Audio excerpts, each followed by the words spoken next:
السلام عليكم ورحمة الله وبركاته. مرحبا بكم في فيديو جديد على قناة شهوات نجاة، وكنتمنى تكونوا بخير وعلى خير. اليوم ان شاء الله غادي نشارك معكم طاجين ديال الدجاج بالزبيب والبصله. كيجي لذيذ بزاف، كيجي معلك ومعسل. وغادي نشارك معكم كذلك الحريرة صحية 100%. غادي نحضرها بدون دقيق وبدون نشا. نخليكم مع المقادير والطريقة ديال التحضير وفرجة ممتعة. غادي ناخد هنايا واحد الطنجره اللي غادي ندير فيها 5 حبات ديال المطيشه اللي كنغسلهم ومن بعد كنقيهم كنحيد ليهم القشور، وبصله متوسطه اولا كبيره. غادي نحتاجو هنايا الفول اليابس اللي كنرقدو في الماء الوقت اللي كنرقد فيه الحمص والعدس، وكنرقد حتى الفول هو اللي غادي نستعمل في هاد الحريره باش كيطلق لينا داك النشويات بلا ما غادي نحتاجو نضيفو الدقيق. غادي ناخذ داك البصله وغادي نقطعها على شكل قطع متوسطه، ومطيشه كذلك غادي نقطعها حتى هي على شكل قطع متوسطه. ومن بعد غادي نضيف عليهم 2 لتر ديال الماء. بالنسبه للتوابل والقزبر ومعدنوس ما غاديش نديرهم دابا، غادي نخليهم حتى التالي باش كيبقاو محافظين لينا على المذاق ديالهم وداك الرائحه ديالهم. بالنسبه للطنجره من افضل ديروا الطنجره ديال الضغط باش كطيب لكم بسرعه. انا درتها في الطنجره ديال اينوكس باش تكون الحريره صحيه 100%. صافي من بعد ما كنزيد الماء غادي نحطها فوق النار، غادي ندير ليها النار تكون متوسطه او لا مهيله، لكن من افضل استعملوا الطنجره ديال الضغط باش كيطيب لكم داك الفول مزيان وكيطلق النشويات ديالو. هنايا عندي العدس اللي كنرقدو في الماء والحمص كذلك. بالنسبه للكميه كتبقى اختياريه. كنحيد ليه داك الجلده من بعد ما كيتنفخ، كنحيد ليه هاد الجلده كنقشرو بهذه الطريقه. ومن بعد غادي ندوزو باش غادي نطيبوه هو واللحم. خديت واحد الكاسرول حطيته فوق النار، زدت عليه 2 ملاعق كبيره من الزيت. غادي نبقى نشحرو على نار مهيله، ما كنخليوش داك الزيت تحرق لينا. كما كتعرفوا زيت الزيتون ما خصهاش تحرق، ما كتبقاش صحيه. وكنزيد عليه شويه ديال البصله محكوكه، كنبقى نديها ونجيبها في ديك الزيت باش ما كتحرقش لينا. كنزيدو الملحه والفلفل الاسود اي ابزار، وغادي نزيدو سكينجبير والخركوم. بالنسبه للملحه ما تكثرش من الملحه، ديروا القياس اللي غادي يحتاج لينا هاد اللحم باش ما تجيناش هاد الحريره مالحه، لاننا غادي نديروا الملحه حتى في الحريره اولا مع مطيشه. من بعد كنضيفوا عليهم تقريبا 2 كؤوس كبار ديال الماء، القياس اللي غادي يطيب لينا هاد الحمص والعدس واللحم. لكن دائما النار تكون مهيله ما تكونش مجهده. الا جهدتوا النار واخا تكون هاد الكميه اللي قلت لكم، يعني انا جاتني هي هذيك، ولكن الا جهدتوا النار تقدر تشربها لكم قبل ما يطيب لكم داك الحمص والعدس. الا لقيتوا شربات لكم الماء والعدس باقي ما طاب والحمص، تقدروا تزيدوا شويه ديال الماء طايب.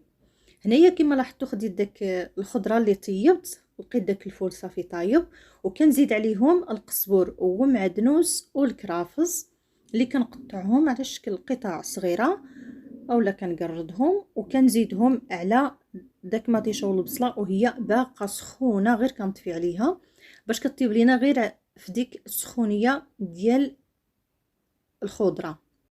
كما لاحظتوا التوابل درت هنايا الخركوم اي الكركم، سكينجبير اي الزنجبيل، وفلفل اسود اي ابزار. صافي كنغطي على طنجره. من بعد ما كنضيفوا ليها التوابل كنخليها واحد 5 دقائق ولا 10 دقائق. من بعد غادي نطحنها. كما لاحظتوا الحمص والعدس طيب، صافي كنطفي عليه ما كنخليش فيه الماء بزاف. داك الماء غادي نستعملو مع الحريره، ما غاديش نصفيه، غادي نضيفوه كامل على الحريره. صافي من بعد ما كنطحنها مزيان، ضروري ما كطحنوها مزيان باش داك الفول كيتطحن وكيطلق النشويات ديالو. من بعد غادي نرد داك الطنجره فوق النار، وغادي نزيد عليها 5 ملاعق كبيره ديال الدشيشه اللي كتكون رقيقه ماشي الغليظه، اللي كتكون رقيقه. الا ما كانتش رقيقه استعملوا الغليظه، غير هي رقيقه دغيا كطيب ما كتاخذش لينا الوقت بزاف. لكن الا كانت عندكم الغليظه من افضل تاخذوها وتغسلوها وترقدوها واحد الساعه في الماء باش كتشرب داك الماء وكتنفخ وكطيب بسرعه. صافي كنخليها على النار متوسطه وكنحركوها مره حتى كطيب لينا داك الدجيجه. ما كتاخذش لينا الوقت بزاف في الطياب، هي دغيا كطيب. كنبقاو نحركوها مره باش ما كتلصقش لينا في القاع ديال الطنجره. من بعد ما كتبان لينا الحريره بدات كتعقد، صافي كنضيفو عليها داك العدس والحمص مع اللحم اللي طيبناه. غادي نضيفوه على الحريره بالماء ديالو، غادي نخليها تغلي واحد 5 دقائق وكنطفي عليها وها الحريره ديالنا واجده. بالنسبه لهاد الطريقه ديال الفول انا درتها في بلاصه الدقيق للناس اللي ما كيقدروش على الدقيق الابيض، لان بزاف ديال الناس كتعجبهم الحريره ولكن على حساب داك الدقيق اللي فيها ما كيقدروش عليها، يعني كيستغناو على الحريره. صراحه هاد الطريقه كتجي بها لذيذه بزاف، كتجي بحال الحريره العاديه وكتجي بنينه بزاف. كنتمنى هاد الطريقه تنال الاعجاب ديالكم. دابا غادي ندوزو باش غادي نوجدو الطاجين ديال الدجاج بالبصله والزبيب. نخليكم مع المقادير والطريقه. هنايا كناخذ الطاجين اللي غادي نطيب فيه الدجاج، درت فيه بصله مقطعه صغيره والقزبر ومعدنوس حتى هما مقطعين طريفات الصغار. كنحتاج الملحه والقرفه والكركم اي الخركم وسكينجبير اي الزنجبيل وفلفل اسود اي ابزار. وغادي نحتاجو شويه ديال البودره ديال الثوم، ويمكن لكم ديروا الثوم الطريه. وكنزيد تقريبا نص كاس ديال الماء باش غادي نخلط هاد التوابل مزيان باش غادي نشرمل الدجاج. خديت هنايا الدجاج كامل وكنقطعو على 4، قطعته على 4 ديال الطريفات. يمكن لكم تقطعوه غير على 2. صافي كنشرملوه بهذه الطريقه. يمكن لكم ديروا هذه الطريقه وتخليوه واحد المده ديال نصف ساعه او ساعه باش كيتشرب لينا هاد التوابل، ولا يمكن لكم تحطوه مباشره فوق النار. صافي من بعد ما كنحطو فوق النار حتى كيبدا كيغلي وكيتشرب لينا التوابل من الجهه التحتانيه. من بعد كنقلبو، غادي نخليه يتشرب واحد شويه من الجهه الاخرى. عاد غادي نضيف البصله. بالنسبه للزيت الا لاحظتوا هنايا انا ما درتش الزيت في الاول، كنخليه حتى كيتشرب ليا داك التوابل، لان الزيت كتمنع اولا كتسد المسام ديال اللحم ديال الدجاج، ما كتخليش التوابل يتشربها. صافي هنايا غادي ناخذ البصله، تقريبا خديت 4 د الحبات كبار ديال البصله اولا متوسطين، كنقطعوهم بهذا الشكل هذا. كنزيد عليهم القرفه والكركم والسكينجبير والملحه، غادي نخلطهم مزيان. عاد غادي نضيفهم فوق الدجاج. بالنسبه لهاد الطريقه من الافضل ديروا هاد الطريقه هذه باش ديك البصله كتنسم لكم بالقرفه والتوابل الاخرى والملحه باش ما كتجيكمش باسله. صافي من بعد غادي نقلب الدجاج باش غادي نقادوه مزيان في الطاجين، باش غادي ندير عليه البصله من الفوق وما غاديش نقلبو. صافي دابا غادي نقادو ونحط عليه البصله من الفوق.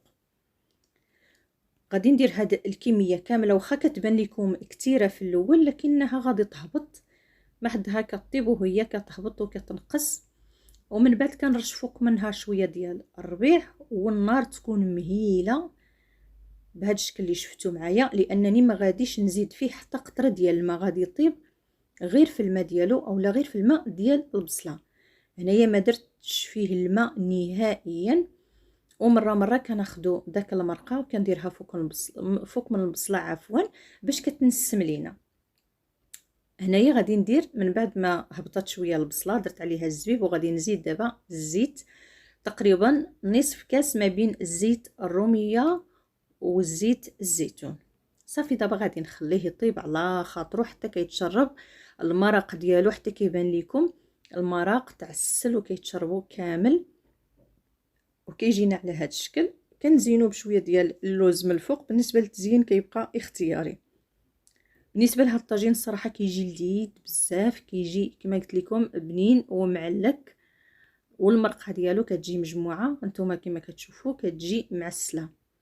كنتمنى الوصفات ديال اليوم ينالوا الاعجاب ديالكم، والى عجبكم الفيديو ما تنساوش ديروا جيم الفيديو، بارطاجيوه مع الاهل والاصدقاء، وكنشكركم على المتابعه ديالكم والتشجيعات ديالكم الى فيديو جديد ووصفه جديده ان شاء الله.